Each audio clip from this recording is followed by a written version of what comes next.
sabi ko kung dito sa LC, Ate Neil. Ate Neil, ayaw naming sayangin yung pagkakataon. Amen. We want to maximize yung kanilang visit dito. So, this morning, isang session, and after lunch, we will do another session so that we can maximize. We will not spoil your party. Yeah. Just give us kasi po we want to maximize the opportunity that has given to us to minister to you. First and foremost, ministering to God and ministering to the people of God. No? So, without much ado, let us give yung OFW Hong Kong Chunwan West missionary team. God bless you. Welcome ang ating first speaker, Reverend Alvin Salazar. Magandang umaga po. Nakakahamo naman kayo. Nasubo kayo. Ay, Pastor! Pastor, umupo kayo doon. Pastor! Ay, ako na ang tatayo. Ay, Ate, Pastor. Dito sa Pastor. Pastor! Ibang yuko natin ito. Kayo po. Pastor, halika. Kami po hindi mga Meron po. Kayo. we are not visitors here. We are co-servants. oo nga. Pastora, doon ka. Sarado po kayo. Kaya nga. Yan na. Ako, bakante po yun. Ano po kayo dyan? Sanay po kami sa Saray lapag. po kayo dyan. Upo po kayo. Mas gusto ko kasi sa baba, reverend. Dito po kayo. Okay lang po kung tuwagin yung pastor. Huwag na po kayo. Okay?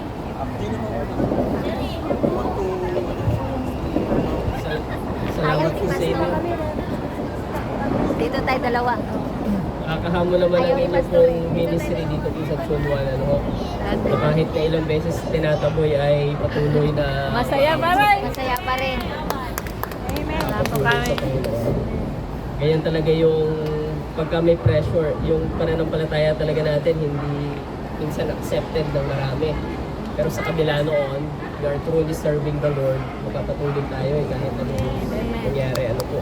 Ngayon po umaga, gusto ko pong ibahagi sa inyo na about purpose. Ano? Standing firm of our purpose. Standing firm in our purpose. Alam nyo ba yung layunin sa inyo ng Panginoon? Dapat pala, ang isang mananampalataya, hindi dapat, hindi pala, dapat ang isang mananampalataya, alam niya yung kanyang layunin sa Panginoon at dapat ito ay kanyang tinatayuan. Gusto ko pong basahin sa inyo yung teksto natin ngayong umaga, Colossians chapter 1 verse 16. Isang talata lang po ito, Colossians chapter 1 verse 16. Sabi rito, for in Him all things were created, things in heaven and on earth and invisible, whether thrones or powers or rulers or authorities, all things have been created through Him and for Him. Gusto kong bigyan din sa inyo yung last phrase. Ang sabi roon, all things have been created through Him and for Him. Kaya po yung ating title, Standing Firm in Our Purpose. Napakahalaga pala na yung layunin ng Panginoon sa iyong buhay, dapat alam mo ito at ito ay iyong tinatayuan. Ito ay iyong pinaninindigan. Ito ay iyong doon, nananatili ka doon. Maraming mga tao, alam niyo po, napakaraming yung potential na ibinigay sa atin ng Panginoon ay hindi natin kayang ma-imagine. Kaya lang, maraming tao ang hindi na e-exercise ito, hindi na pupuntahan yung full potential na iyon. Alam niyo po, yung pinakamagagaling na tao, hindi buhay ngayon. Sayang kung nakilala nila si Lord, kung sila ay nabubuhay pa at ibinigay nila yung buhay nila sa Panginoon, palagay ko, yung full potential, mapapansin po ninyo, when you are serving the Lord, may mga nagagawa tayo na parang, hindi ko naman nagagawa dati. Kaya ko pala to, kaya ko palang tumayo, kaya ko palang mag-speak, kaya ko palang mag-gitara, kaya ko palang umawit sa Panginoon. Eh, nakita mo lang yan nung nakakilala ka sa Panginoon. Pero before, hindi mo naman yan ginagawa. Kaya ko palang makapag-lead, kaya ko palang makapag-counsel sa ibang tao. Kaya pala nito, sa pamamagitan magamit ako ng Panginoon at makapagbago ng ibang buhay ng ibang tao. again, paalaala natin, hindi tayo ang nagbabago. Ang Diyos ang nagbabago Amen. sa atin. Ginagamit lang tayo ng Panginoon. Amen. Imagine po ninyan. So, ang Diyos ay hindi naman gumawa ng aksidente. He always, when He created everything, lahat yan mayroong tinatawag na layunin. Lahat yan may purpose. Sabi po rito, our end goal is not just to enjoy our life here on earth. Hindi lang para maging masaya ka. Hindi lang para maging maayos yung buhay. Although, ang gusto natin sa ating pamilya, sa ating sarili is to be healthy, to be good, to have a good family, to have a healthy relationship. Pero ang sabi ng salita ng Panginoon, ang our end goal is not just to enjoy our life here on earth, but to fulfill the God-given purpose He has placed in us. Sabi ng Colossians, hindi ba? All things were created through Him and for Him. When the Bible says all things were created for Him and through Him, tayo ay nalikha sa pamamagitan niya at para sa Kanya. Amen. So ikaw ay nilikha sa pamamagitan ng Panginoong Hesus at para sa Panginoong Hesus. Amen. So ang lahat ng bagay ay nagsimula sa Panginoong Hesus at magtatapos dapat sa Panginoong Hesus. So yung ating buhay ay pinasimula ng Panginoon, dapat ito ay matapos din para sa Kanya. Kasi all things were created for Him and by Him. Sabi roon, but to fulfill the God-given purpose He has placed in us. May purpose talaga si Lord sa buhay natin. Ang problema lang, may mga pagkakataon talaga sa buhay natin na hindi tayo nakakapanatili doon. May mga pagkakataon na hindi talaga tayo nananatili doon sa layunin ng Diyos sa atin. Ang tanong, okay lang po na lahat po ba nakakaunawa ng Tagalog? Buti naman. Mamaya kayang mag-speak ni Pastor Billy ng purong Ingles, okay lang po yan. Tagalog lang po, no? Sabi roon, paano nga ba tayo makakapanatili na gawin ang layunin na binigay sa atin ng Diyos sa kabila ng mga sagabal na pumipigil sa atin?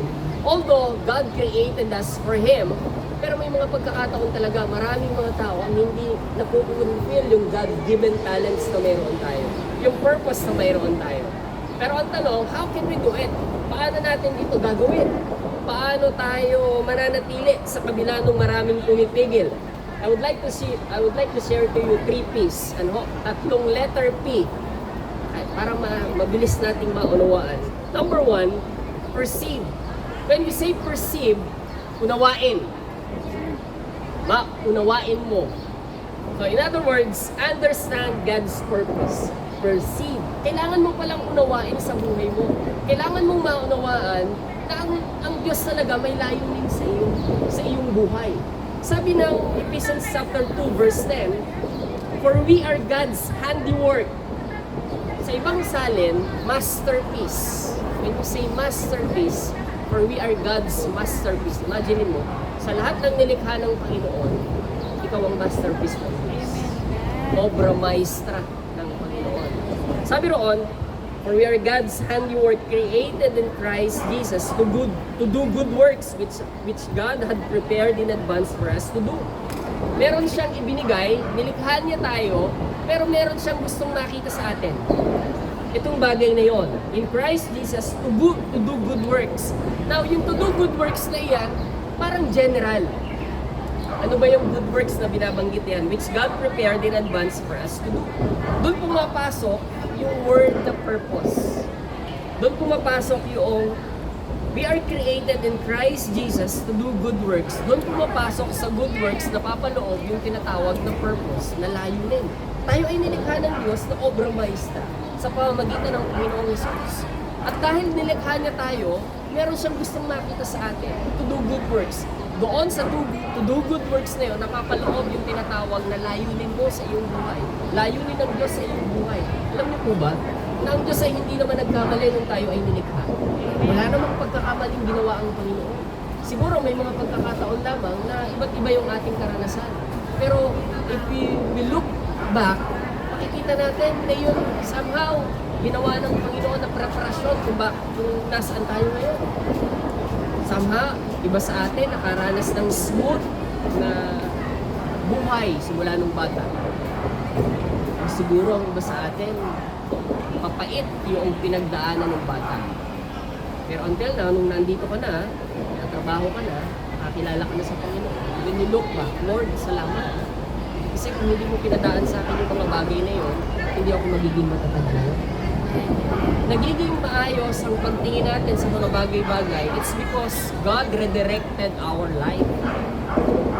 Kasi, meron talaga siyang purpose eh. Hindi lumikha ang Panginoon ng pagkakamali o ng aksidente.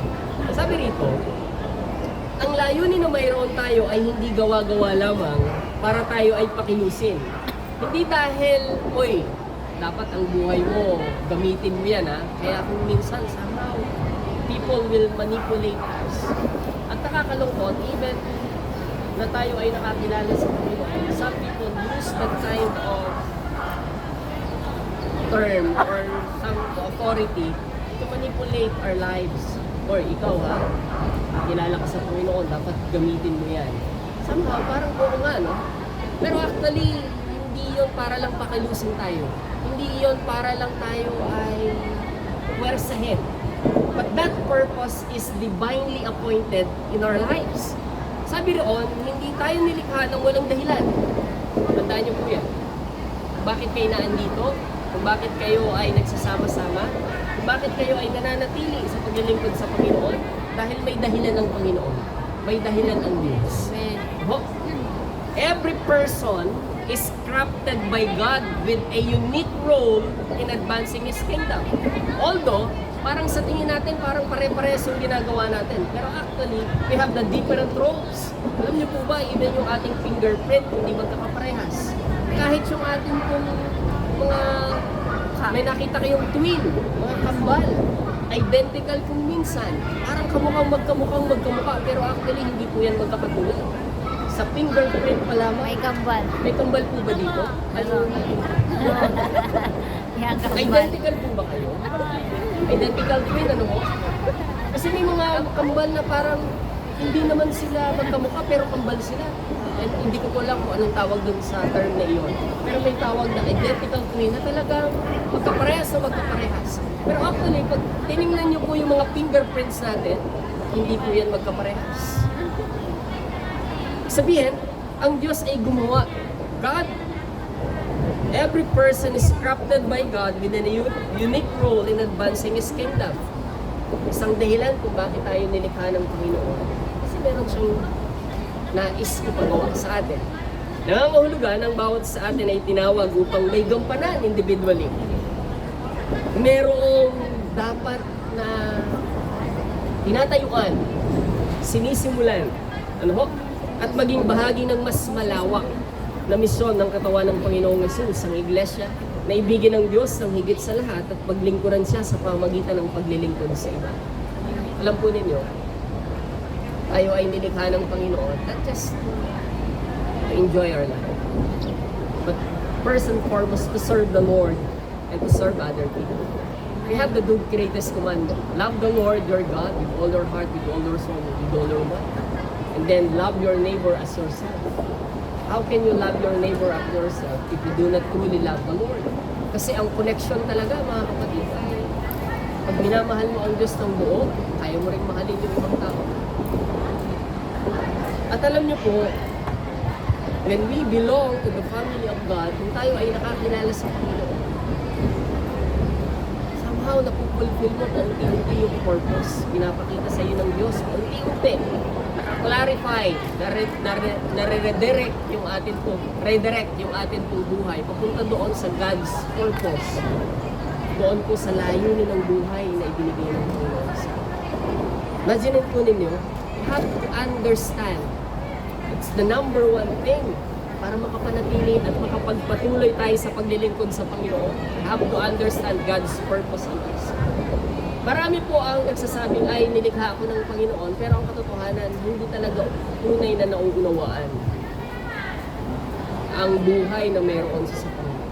You truly imagine kung gaano tayo kahalaga sa harapan ng Panginoon. Kung gaano kayo kahalaga sa harapan ng Panginoon. Kung gaano kayo pinapahalagahan ng Panginoon. Kung gaano tayo pinagbuhusan ng buhay ng Panginoon. When we truly understand that kind of thing sa buhay po natin, mas lumalalim yung ating pagkaunawa sa buhay.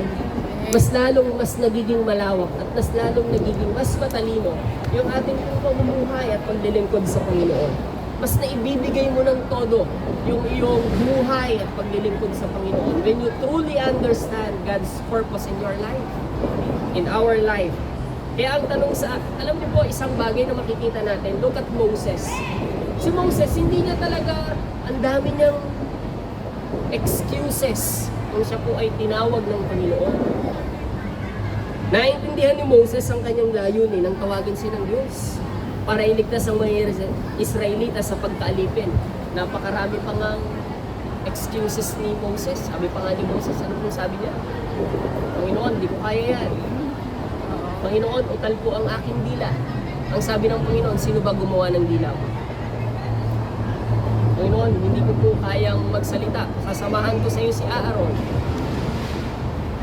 Panginoon, wala po akong kakayanan. Binigyan ng Diyos ng kapangyarihan si Moses. And then later on, Moses understood na yung kanya pong pagkatawag sa kanya ng Panginoon ay hindi lang para sa kanyang sarili, kundi para sa ibang tao. Then later on, he fulfilled yung tinatawag na purpose ng Diyos sa kanyang buhay. Though he doubted himself, he recognized that his purpose was not about his own strength, but about fulfilling God's plan. Lahat ng mayroon tayo ay bahagi. Lahat ng mayroon tayo ay fitted sa ating personality. Kung ano yung talent na mayroon tayo ay fit sa kung paano ka nilikha ng Panginoon. At yan ay inaasahan ng Diyos na magamit sa kanyang kaharian in advancing His kingdom. Kaya yung purpose sa atin, mga kapatid, napakaganda po yan when we truly understood. Nung ako po ay pumunta at nakakilala po sa Panginoon, isang bagay na gustong-gusto ko ay mag-aral ng gitara. Yeah. Mag-aral talaga ng gitara. Kasi meron ako mga kaibigan na sila po ay apat kami, pag sila po ay tumatayo, hindi special number, ako naiiwan din sa silya. Sabi ko, Panginoon, ano bang papel ko dito? Parang lagi na lang akong naiiwan sa likod. Diba? Kaya? And later on, ang ginawa ko lang, naglingkod sa Panginoon. Ay, dito pala ako nilalagay ng Panginoon sa pagtuturo. At salamat sa Panginoon, hanggang ngayon di pa po ako marunong mag-gitara. Marunong ako magtumipa, pero hindi ako marunong. Pero natanggap ko na iyon. Na meron talagang tinawag ang Diyos. At yun naman po ang aking asawa ay magaling sa music. Di tandem po kami ngayon sa ministry. Kaya imagine po niyon, somehow you have to understand your purpose. And you have to accept it. Para mas maging maalwan at mas maging maligaya yung buhay. Kasi kung isisiksik mo yung isang bagay sa hindi naman talaga fit para sa iyo, hindi naman talaga mag-work. Ang hélice ng electric fan ay hindi mo pa pwedeng gawing plato. Pero, hindi naman tatanggihan kung gagawin mo namang plato. Kaya lang hindi para sa plato yun. Hindi para sa pagkain yun. Para yun magbigay ng hangin. The same manner, ganun din. Kung patuloy natin gagawin yung isang bagay na malayo sa kalooban ng Panginoon, hindi naman ang Diyos ang mahihirapan, tayo rin. Amen. Sa isang bagay para mas lalong ma-enjoy ang buhay at makita natin kung gaano yung potential na ibinigay ng Diyos sa atin, we have to perceive, we have to understand God's purpose in our lives. Kaya ang hamon sa atin ngayon, ang anumang mayroon tayo ngayon ay pinagkaloob ng Diyos upang magamit natin para sa Kanya. Amen. Ano ang mayroon ka? Ano ang mayroon ka mula sa iyong sarili? Yan ay hindi lang basta nasa iyo.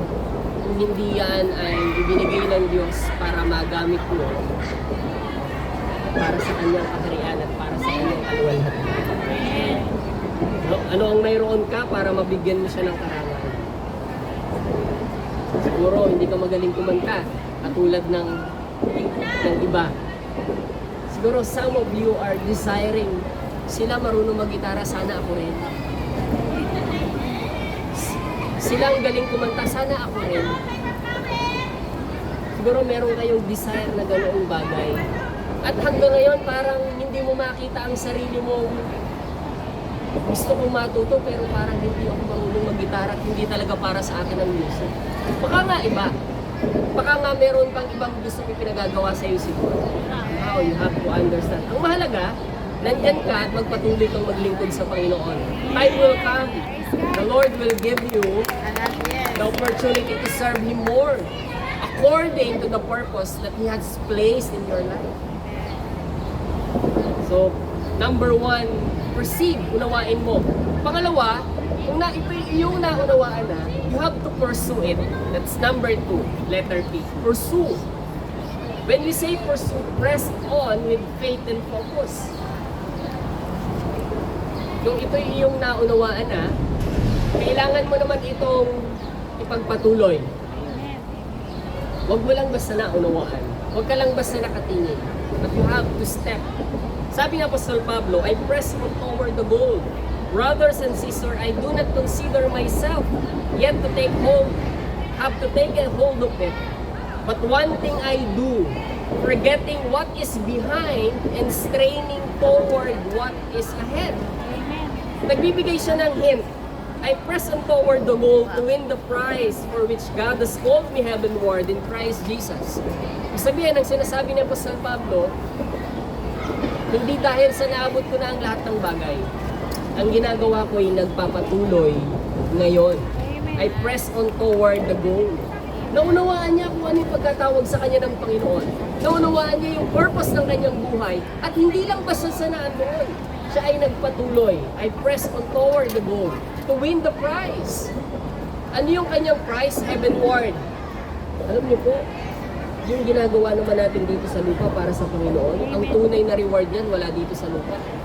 Nandun lahat sa langit. Nasa Panginoon lahat. At mas masarap magbigay ng reward ang Diyos kaysa sa tao. Heavenward. Imaginin mo, buhay na walang hanggan, kasama ang Diyos sa langit. Buhay na punong-puno ng satisfaction and joy. Ang mundo ay nagbibigay ng happiness. Nagbibigay ng temporary. But the Lord gives us eternal thing in heaven. Amen. Isang bagay na hindi kaya natin kuhanin dito sa lupa. Pero kapag tayo ay nasa Diyos, meron tayo. At ang sabi ni Apostol Pablo, I press on toward the goal to win the prize. Pursuing. When you say pursuing, hinahabol eh. You're after. Marami tayong mga pangarap sa buhay. Pero ang isa sa dapat hindi nawawala nating pangarap, yung paglilingkod sa Panginoon. Amen. Kasi para doon talaga tayo. Doon talaga tayo tinawag para maglingkod at bigyang papurihan ang Panginoon. Pursuing our purpose requires faithful obedience. Pagka gusto mong mamuhay ayon sa layunin ng Panginoon sa buhay mo, it requires faithful obedience, not perfection, mga kapatid. Magkaiba yung faithfulness sa perfection. When we say perfection, wala ka lang nagagawang mali. Hindi naman tayo yun. Hindi naman tayo perfect. But it requires us faithfulness. When we say faithfulness, katapatan. Na sa kabila ng iyong kahinaan, nagpapatuloy ka sa Panginoon. Na sa kabila ng iyong mga flaws sa buhay o mga hindi magagandang bagay na nangyari sa iyo nung nakaraan, nagpapatuloy ka hanggang ngayon. Because you are obeying the Lord. Habang tayo ay nananatili sa Panginoon, nakakakuha tayo ng lakas at direksyon para magpatuloy at mas nagiging malinaw ang layunin ng ating buhay. Alam niyo po, kilala niyo po ba si Nick Vujicic? Kilala niyo po si Nick? Si Nick Vujicic ay pinanganak ng walang kamay at walang paa. Nakita niyo po yun? Ilang beses siyang nagtangkang magpakamatay. Kasi ang tingin niya sa kanyang sarili, wala nang halaga. Imagine mo, ang hirap mabuhay ng walang paa at walang kamay. Pero dumating yung time sa kanyang buhay na ang sabi niya, nung nakakilala sa Panginoon, naunawaan niya na ito palang buhay ko ay para sa Panginoon. Tapos isang beses, Siya po ay nagsalita lamang sa isang park parang katulad dito. Iilang tao. Tapos may nakarinig sa kanyang parang isang pinuno ng o isang head ng eskwelahan, inimbitahan siya. At from that few people, naging 100 people yung kanyang pinagsasalitaan. And then from 100 people, naging thousands of people ang kanyang pinagsasalitaan. And they are very inspiring. They are inspired in the life of Nick Budisik. Pero bago nangyari yon, gusto niya nakitlin yung buhay. Pero nag-stop lang yon na mawala sa kanyang isipan yung suicidal thoughts nang siya po ay nakakilala sa Panginoon. Naunawaan niya na may layunin ng Diyos sa kanyang buhay. At nanatili sa Diyon. Hinanap niya yon. Pinursa niya yung layunin niya yon. It requires faithful obedience. Nagpatuloy. At ngayon, siya po ay one of the kinikilala na evangelist in international. Tulad ni Manny Pacquiao. Pero isang bagay na makikita natin, hindi madali yung pinagdaanan ni Nick. At alam niyo po bang, bagamat siya'y walang asawa, bagamat siya'y walang kamay at walang paa, pero siya po ay may magandang asawa. At alam niyo bang si Nick Budisik ay marunong lumangoy. Hindi lang siya marunong lumangoy. Magaling din siyang mag-skydiving. Imagine mo walang paa, walang kamay. Marunong lumangoy. Alam niyo po bang marunong din siyang mag-paint?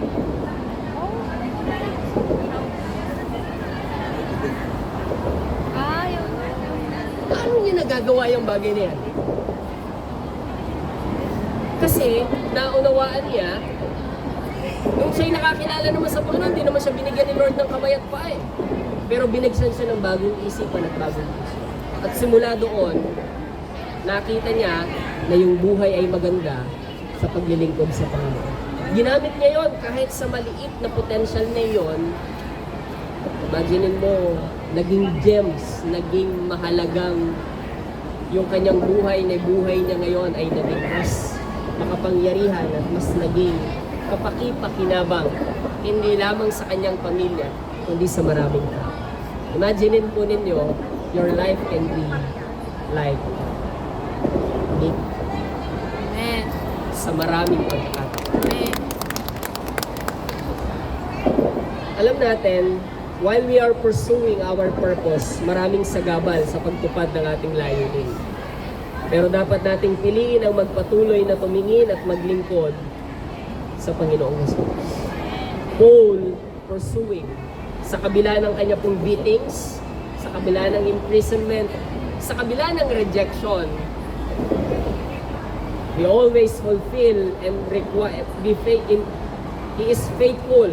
He was faithful in fulfilling God's purpose in his life. Sa kabila ng lahat ng kanya pong napagdaanan, siya po ay nagpatuloy na ginagawa ang kalooban ng Panginoon sa kanya pong buhay.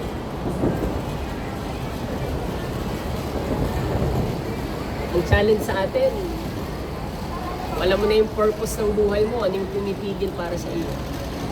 Parang hindi mo yung gawin. Ano yung mga pumipigil sa iyo, hindi you know it, ma'am. Alam mo yan sa sarili mo kung ano yung pumipigil sa iyo. Siguro kailangan mo munang i-lay aside yung bagay na and you have to step now by faith in the Lord. Simula na tayong lumagpan at gamitin ang buhay natin sa paglilingkod sa Panginoon. Identify your distractions and starts much deeper commitment to the Lord. Kasi yung purpose ng Diyos, mas mai-enjoy mo talaga yung buhay natin when we walk according to the purpose of God in our life. Mas nai-enjoy, mas nagiging maayos, mas nagiging maliwanag ang direksyon, at mas nagiging matiwasay ang buhay. Hindi mayaman, hindi laging walang problema, pero nagkakaroon tayo ng strength inside. Nagkakaroon tayo ng meaningful life. It's because we are now pursuing God's purpose in our lives. Ano po? Identify your distractions. Ano ba yung mga yan? Yan bang mga distractions na yan ay pumipigil sa iyo para hindi ka maglingkod sa Panginoon? Identify mo. Then commit mo sa Panginoon. Bigay mo sa Panginoon. Then start much deeper commitment to the Lord. Lord, bigay ko na yung buhay ko sa iyo. Kasi yung buhay ko naman galing din naman sa iyo. Ibinabalik ko lang ito, Panginoon. That's number one. Ano yung number one? Perceive. Number two ay pursue. Panghuli, hindi ko po gaanong tatagalan, ano po. Hayaan niyo po si Pastor Billy na ang tumagal mamaya. Pero gusto ko lamang pong magbigay ng encouragement sa inyo ngayong umaga. It's about doing the purpose that God has placed in us. Hindi kawalan ang maglingkod sa Panginoon. Amen. Amen. Hindi kawalan ang Amen. ibigay ang buhay sa Panginoon. Hindi kawalan ang ibigay ang oras, ang lakas, ang talento sa Panginoon. Kasi lahat ng yan, ibinigay sa atin at para sa kanyang kaluwalhatian. Pangatlong bagay na gusto ko pong ibahagi sa inyo, when you truly understand God's purpose, na-perceive mo na, naunawaan mo na, pangalawa, you have to pursue it. Pangatlo, you have to persevere it. Kailangan mong magtiyaga. Hindi madali ang alam nating masarap, maganda, punong-puno ng kagalakan ng maglingkod sa Panginoon. Pero alam po ninyo, maraming pumipigil. Kanina lang eh. Oo nga. Balik-balik. Ang guard. Kanina lang. Okay lang. Sanay na kami. Sanay na. Outward, meron.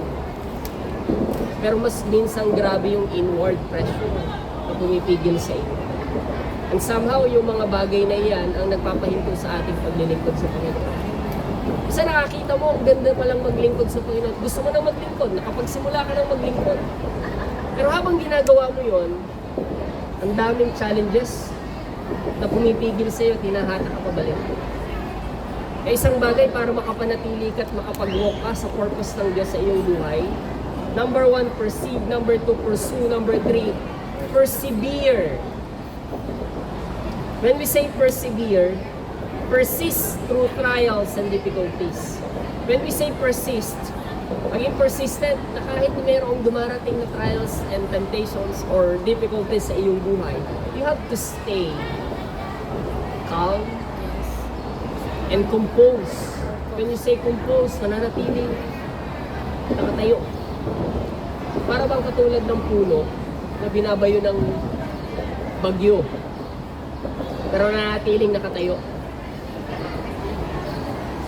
Mas tumitibay ang puno sa klase ng bagyo at sa dami ng bagyo na kanyang pinagdadaanan. Sabi ng Bible, mga kapatid, consider it pure joy, my brothers and sisters, whenever you face trials of many kinds, because you know that the testing of your faith produces perseverance. The testing of your faith produces perseverance.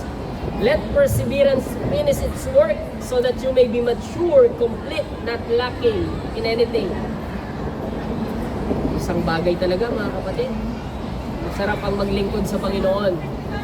Pero sometimes, may testing talagang pinagdadaanan to prove our faith and to prove our perseverance, yung ating pagpapatuloy. Sabi rito, ang pagtitiyaga ay hindi lamang lakas ng tao. Ito ay kaloob ng Diyos na nagpapanatili sa atin sa kabila ng mga pagsubok sa buhay. Imagine mo, no? Dahil sa iyong paglilingkod sa Panginoon, alam niyo kung minsan, ang katotohanan, kapag ka naglilingkod ka sa Panginoon, ang ganda ng umpisa. Pero ang daming naglingkod sa Panginoon, ang ganda ng umpisa, bumabagsak sa gitna. Alam niyo kung bakit bumabagsak? Kasi nawawala yung pagtitiyaga at pagmamahal sa Panginoon during the time na siya ay dumadaan sa mga bigat na pagsubok. Somehow, yung pagsubok na pinagdadaanan, isa it will lift it up or it will destroy us. Dalawang bagay lang. Kaya isang bagay na atin pong dapat na tandaan, we have to persevere. for us to stay in the purpose that God has placed in us. Diba? Ang ating pagtitiyaga ay mahalagang sangkap upang patuloy na matupad ng mga po ang layunin ng Diyos sa ating buhay. Alam niyo po yung early church? Ang early church ay nagtiyaga sa kabila ng mga pag-uusig. Although, sila po ay hindi naman nag-focus sa building. Maganda na mayroong building. Maganda na mayroong isang hall para ma-consolidate, maging maayos. Pero ang church talaga ay hindi building kundi tao. Ito po ay church. Whenever we gather, kahit sa ilalim pa ng puno na yan, ang tingin ng Diyos sa atin ay hindi lang basta nagtitipon, kundi church. Ang early church ay napakaraming pinagdaan ng persecution at trials. Buti nga po, sinisita lang tayo eh. Sila dati kinukulong eh. Sanay. Pinapatay pa. Ginagawa pang human torch. Alam niyo po yung human torch? Nilalagay sa gilid, dadaan si Emperador Nero, nilalagay. Binubusan sila ng alketran or ng gasolina. Tapos pagdaan ni Emperador Nero, sinisilaban yung mga mananampalataya. Sila yung human torch para maliwanagan yung daan ni Emperor Nero. Imagine niyo po yan. Pero until now, they persevere. Despite of the trials and persecutions, they persevere.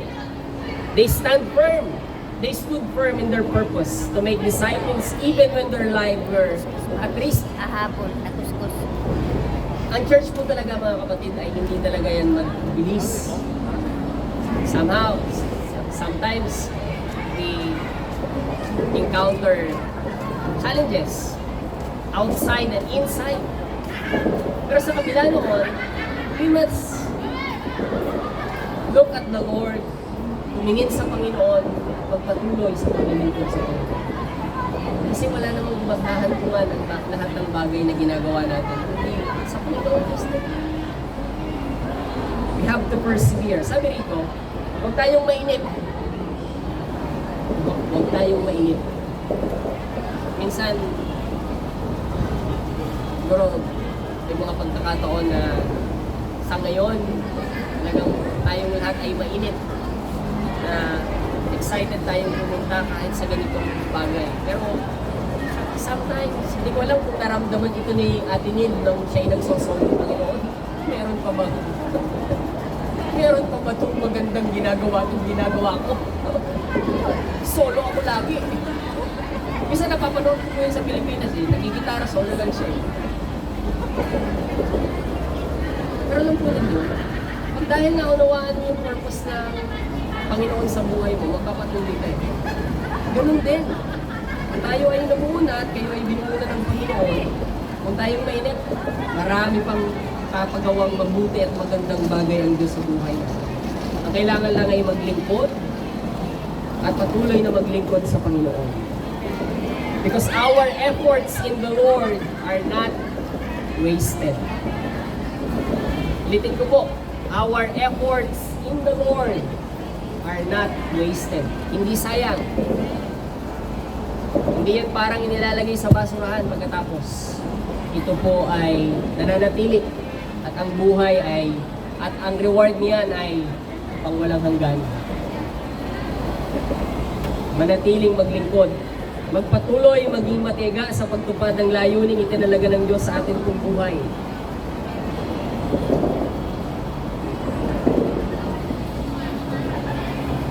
Sabi po rito sa ating panghuli, standing firm in our purpose ay hindi lang isang beses na ginagawa. When you stood firm, you have to stood firm consistently. Magpatuloy. Na kahit bang parang walang nangyayari, magpatuloy lang. Alam po ninyo sa Pilipinas, bago kami nagkaroon ng church, alam po yan ni Pastor Billy. Bago po kami nagkaroon ng church, kami po ay umupa lang sa bahay pa ng nanay Pastor Billy sa Nagkarli. Iilan lang kami noon. Galing po ako ng Santa Cruz, pupunta ako doon, dire-diretso lang. Minsan nga, inaabot ng ulan, nakamotor. Pero alam po ninyo, for how many years, naipon ng konti, umupa kami. Wala kami ibang makitang ibang lugar. Ang binigay sa amin ni Lord, garahe. Nakapag tumingin ka sa taas, bubong. Pag tumingin ka sa gilid, bubong. Kasi bubong yung patera lang. Pag tumingin ka sa kabila, bubong din. Pag tumingin ka doon sa gate, bubong din yun. Isang malaking gate. Kasi garahe. Yes. Mainit. Pag mainit sa labas, mainit din sa loob. Pag umuulan sa labas, umuulan din sa loob. Sabi namin, Panginoon, ilan ba? Hindi magkakaroon. Nangangarap kami, nagpipray kami, ang dami mga opportunity yung binibigay si Lord na para bang ang daming mga door. Pero nananalangin pa rin kami, saan ba yung tamang lugar? Alam po ninyo, isang beses, isang kapatiran, nagbigay po sa amin ng 300 square meter na. Purihin ang Panginoon. Alam po ninyo, may sarili na po kaming building yun. Ang sabi namin, huwag lang tayo mainit. Kung may ginagawa kang naglilingkod ka sa Panginoon, huwag kang mainit. Time will come. Goodness ka ng Panginoon. Ngayon, ang pinoproblema po namin, hindi na pinoproblema yung pag-umulan, saan ba natin isasahod yun? Pag umuulan, lagi ako nakatingin sa taas. Saan ko kaya yung tatapal kung bulkasil na naman akin sa taas? Totoo po yan. Ngayon, hindi na po namin naalala. Ang inaalala na namin, sa biyaya ng Panginoon, masarap na yung papagawa natin sa susunod. And people will come. People will serve the Lord. Kaya ang paglilingkod sa Panginoon, hindi lang po yan kung kailan ka masaya. Higit sa lahat, maglingkod ka sa Panginoon, kung kailan ka malungkot, kung kailan ka down, kung kailan ka parang naiinip na, magpatuloy ka maglingkod sa Panginoon. Kasi yung ginagawa mong paglilingkod sa Panginoon na yan is not wasted. It's not in vain. Lahat yan mayroong katapat na pangako at pagpapala mula sa Panginoon. Hindi lang yan isang desisyon. Ito ay pang-araw-araw na pagpili upang patibayan ang ating puso sa plano ng Diyos sa ating buhay. Tayo ay magpatuloy tulad ni Nehemiah at ni Apostol Pablo sa pangaral ng salita ng Diyos at tumingin sa Panginoong Jesus na nagtiis sa krus para sa atin. That's our eternal goal, mga kapatid. Kung tayo ay nakakaranas ng challenges sa buhay, look at the Lord. Look at the author and the perfecter of our faith. Tumingin tayo doon sa nagligtas sa atin. Tumingin tayo doon sa nagbigay ng buhay na walang hanggan sa atin. And that is the Lord Jesus Christ. Tumingin tayo doon. At huwag tayong mainip, kundi magpatuloy. Again, I would like to go back doon sa ating conclusion. I'd like to again remind you paano ko makakapanatili sa purpose ng Diyos sa iyong buhay. Number 1, perceive, understand God's purpose. Number 2, pursue, press on toward the goal with faith and focus. Pangatlo, persevere, persist through trials and difficulties in our lives. Kasi hindi paglilingkod sa Panginoon, hindi laging masaya. Hindi laging may pagpapala. Hindi laging magaan. Hindi laging sama-sama. Minsan may luha. Minsan may tignatik. Pero ang kagandahan, when we are go through in that kind of difficulties, God is with us. God is taking care of us. And God is giving us His power and strength through His Word. Magpatuloy po tayong maglingkod. Pagpalain po kayo ng Panginoon. Let's pray. Tayo po ay manalangin. Panginoong Diyos, nagpapasalamat po kami sa inyo. Ikaw ang gumawa sa amin. Ikaw din po ang magbibigay sa amin ng lakas para magpatuloy. Pagpalain niyo po, Panginoon, ang mga kapatid dito sa Chunwan. Ingatan niyo po silang palagi, Panginoon. At patuloy niyo po silang samahan saan man po sila magpunta at maglingkod, Panginoon, ng sama-sama. Unite them, Lord God. Bless them, Lord. This is our prayer in Jesus' name. Amen. God bless all. Palain tayo.